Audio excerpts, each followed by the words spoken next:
ঘুম থেকে উঠতে লেট হলে বা হাতে ব্রেকফাস্ট বানানোর সময় না থাকলে এই রেসিপি কিন্তু চট জলদি বানিয়ে নিতে পারেন। রেসিপি স্বাস্থ্যকর আর খেতেও দারুণ টেস্ট হয়।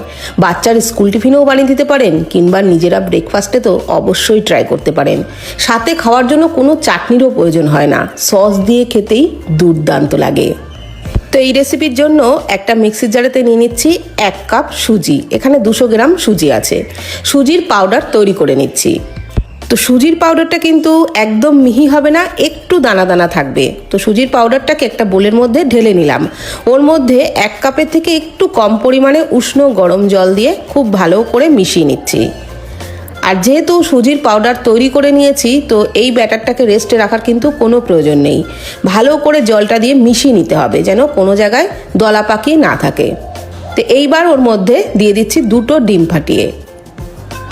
আপনাদের কারো ডিমে অসুবিধা থাকলে বা নিরামিষ দিন এটা তৈরি করতে চাইলে এই ডিমের জায়গায় টক দই দেবেন। টক দই দিলেও কিন্তু রেসিপিটা তৈরি করা যাবে। তো ডিম দুটোকে খুব ভালো করে সুজির সাথে মিশিয়ে নিচ্ছি। খুব ভালো করে কিন্তু এই কাজটা করতে হবে, মানে ভালোভাবে মেশাতে হবে যেন একটুও কোনো জায়গায় মানে ব্যাটারটা দলা পাকিয়ে না থাকে। তো এইবার কিছু সবজি দিয়ে দিচ্ছি কিছুটা গাজর গ্রেট করে নিয়েছিলাম, সেটাই দিয়ে দিলাম। দিয়ে দিচ্ছি পেঁয়াজ কুচি। গাজরটাকে গ্রেট করে দিলে তাহলে রেসিপিটা খেতেও ভালো লাগবে আর তাড়াতাড়িও হবে। কিছুটা ক্যাপসিকাম কুচি, টমেটো কুচি আর কাঁচা লঙ্কা কুচি ঝাল বুঝে দিয়ে দিচ্ছি। 1/2 চামচ কুচিয়ে নেওয়া আদা আর রসুন, আর দিয়ে দিচ্ছি ধনেপাতা কুচি। দিয়ে দিচ্ছি একই সাথে পরিমাণ মতো লবণ, 1/2 চামচ গোলমরিচ গুঁড়ো। সমস্ত কিছু খুব ভালো করে মিশিয়ে নিচ্ছি। আর যেহেতু এই ব্যাটারের মধ্যে ডিম দিয়েছি, তাই জন্য কিন্তু এর মধ্যে বেকিং পাউডার বা সোডা দেওয়ার কোনো প্রয়োজন নেই। ডিম দেওয়াতে এমনিই টিফিনগুলো ফুলে উঠবে। তো খুব ভালো করে মিশিয়ে নিয়েছি আর ঘনত্বটা দেখুন ঠিক এই রকম হয়েছে।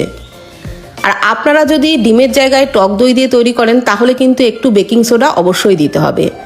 তো এইবার একটা তড়কা প্যানের মধ্যে 1 টেবিল চামচ মতো বাটার দিয়ে দিলাম। বাটারটা গরম হয়ে গেলে 1.5 হাতা মতো ব্যাটার দিয়ে দিচ্ছি।